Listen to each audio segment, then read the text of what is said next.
When we're talking about more recent history, we just had the anniversary of former Prime Minister Julia Gillard's misogyny speech. How do you reflect on that speech now?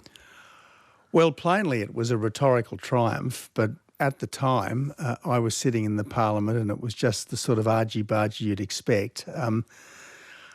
I mean, I think Julia Gillard, I certainly thought she was a worthy antagonist, a very capable person, Julia.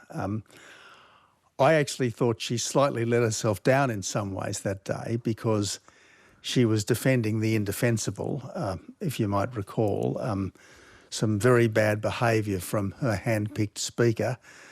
But look, in a way which certainly was a political coup, she made it not about the misbehaviour of the speaker, but she made it about the alleged misogyny of our system.